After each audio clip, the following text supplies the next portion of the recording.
व्रत का सबसे पहला नियम, एकादशी व्रत का सबसे पहला नियम है कि आप जिस दिन व्रत करो उसके एक दिन पहले भक्ति का संचार इस हृदय में कर लो। भक्ति का संचार इस हृदय में कर लीजिए। जिस दिन आप व्रत करो, जैसे एकादशी का व्रत कर रहे हो तो दशमी के दिन शाम का समय जब आवे, रात्रि जब होने लगे, शाम का समय आवे और रात्रि का आप जब भोजन ग्रहण करो तो उस भोजन में कोई ऐसा पदार्थ ग्रहण मत करिए जिस पदार्थ के कारण आपकी एकादशी बिगड़ जाए।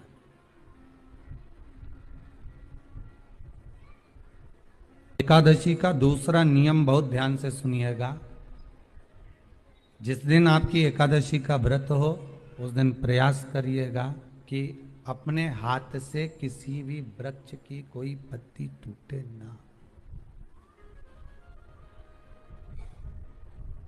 अपने हाथ से किसी भी वृक्ष की, पौधे की, किसी भी वृक्ष की पत्ती अपने हाथ से ना टूटे। बहुत ध्यान दीजिएगा महाराज। एकादशी का ये दूसरा नियम है कि अपने हाथ से किसी पौधे की, किसी वृक्ष की, किसी डाली की कोई पत्ती टूटे ना, कोई पत्ती ना टूटे, इसका प्रयास करिए। यहां पर तीसरे नंबर का जो, चौथे नंबर का जो उपाय बताया है, उपवास करने का जो नियम बताया, उसमें वर्णन किया एकादशी के दिन अगर आपका व्रत है तो आप भूलवश भी डब्बे में रखी हुई रोटी गाय को ना देते हुए कुछ थोड़ा सा फल, फलहार, कोई केला, कोई सेब, जो आप खाते हो, अंगूर, पपीता, जो आप ग्रहण कर रहे हो, उसका थोड़ा सा भाग आप गाय को प्रदान करो। आप गाय को दीजिए।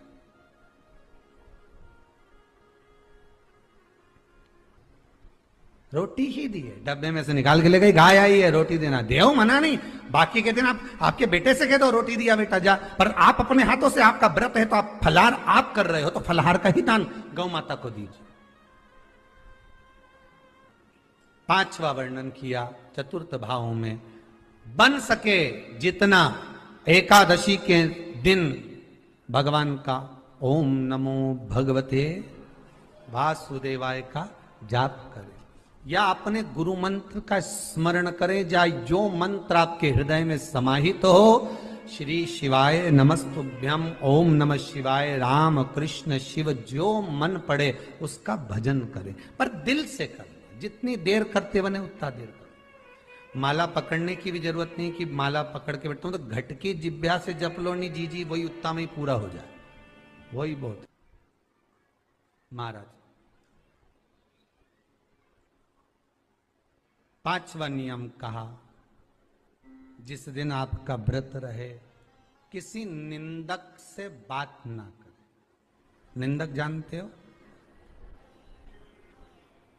भाई दूज के दिन, दिवाली की जो भाई दूज होती है ना, होली दिवाली की जो दूज होती है, उनमें ऐसा गोबर का भाई दूज बनाते हैं और पास में एक चुगलखोर भी बना है और चुगलखोर के ऊपर ऐसा भाटा धर दे, एक पत्थर। अब तुम्हारे उधर रखे कि नहीं रखे हमें नहीं मालूम रहे हो, जितने आस्था पे सुन रहे हो, पर हमारे इधर तो ऐसा रहता है, गोबर का भाई बहन बनाए और उसकी पूजन करे, उसके पास में एक गोबर का चुगल चोर भी बनाए, उसके ऊपर भाटा धर। कथा वर्णन कर रही है, निंदक से बात ना करें। मान लो किसी ने आकर आपको निंदा कर भी दी तो तुरंत सूर्य नारायण भगवान का दर्शन करें और 3 बार उनका दर्शन कर कर नेत्र बंद करें, तब जाकर वो निंदा जो अंदर गई है, अंदर पवित्रता प्रदान करेगी, तब जाकर एकादशी का व्रत लगेगा। पहले तो प्रयास करो, अगर जो निंदा करने आता है ना तो उसको उस दिन एकादशी वाले दिन दरवाजे पे लिख दो कि चुगल चोर। फिर कहा जीव की हत्या ना करे, अगला नियम है, अपने द्वारा जीव की हत्या ना हो, प्रयास करना किसी को कष्ट ना दिया। 18 नियम में से एक नियम और, प्रयास करिएगा एकादशी जब भी करें तो द्वादशी से जुड़ी हुई करें, दसवीं से जुड़ी हुई एकादशी कम करें। जो वैष्णवों की एकादशी कौन सी होती है? जो एकादशी द्वादशी से जुड़ी हो, दसवीं से नहीं। दसवीं से जुड़ी हुई एकादशी व्रत कहलाती है और द्वादशी से जुड़ी हुई एकादशी पुण्य फल प्रदान कर कर वैष्णवों को भगवान के चरण में छोड़ आती है। इसलिए एकादशी द्वादशी से जुड़ी हुई होना चाहिए। वैष्णव एकादशी। फिर अगला वर्णन किया गया। महाराज शास्त्र कहता है, अगला वर्णन जो किया गया उसमें बताया, प्रयास करें जिस दिन एकादशी हो उस दिन घर में बुआरी झाड़ू आदि जो लगती है वो दूसरा लगा लें।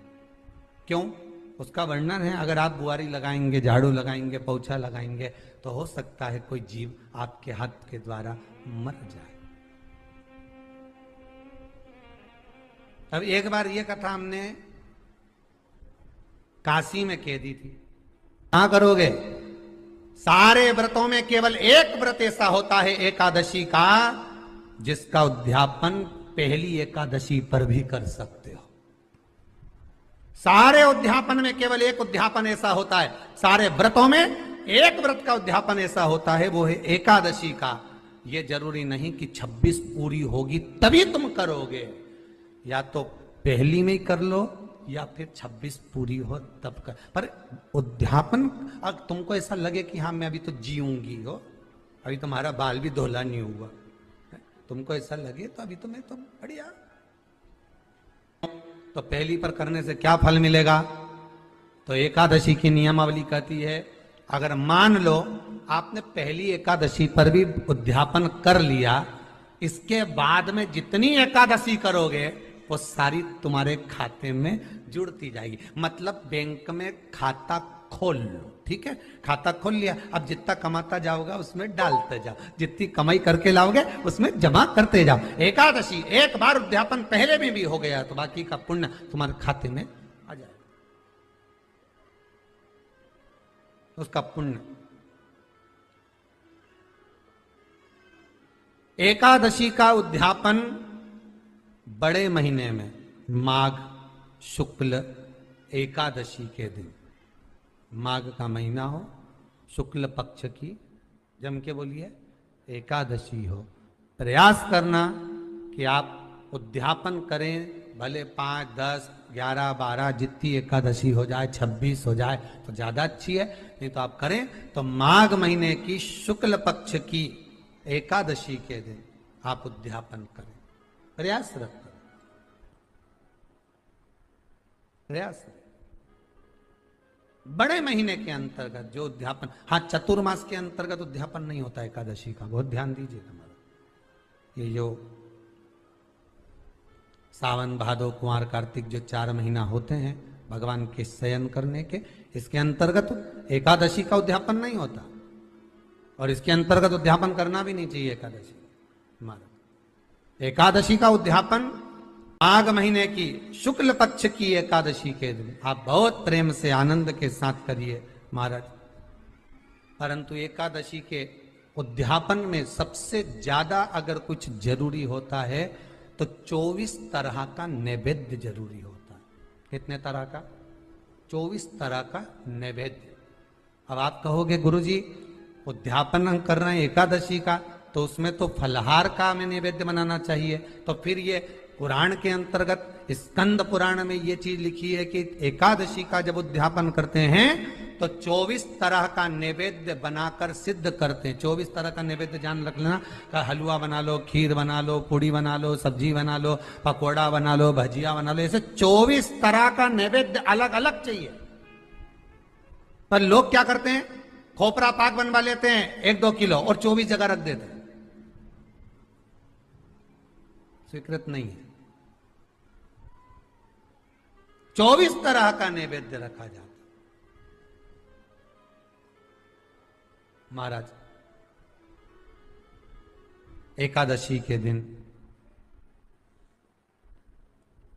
भगवान का पूजन का पूरी तैयारी कर कर मंडल आदि बनवाकर विद्वान ब्राह्मण को बुलाकर कर्मकांडी ब्राह्मण को बुलाकर जो भगवत सेवा में एकादशी का उद्यापन कराए उन ब्राह्मण के चरणों को नमन कर कर प्रणाम कर कर एकादशी का पूजन करवाइए और उस मंडल की पूजन कराकर हवन द्वादशी को कराइए। एकादशी को हवन नहीं, एकादशी के उद्यापन का जो हवन होता है वो द्वादशी को।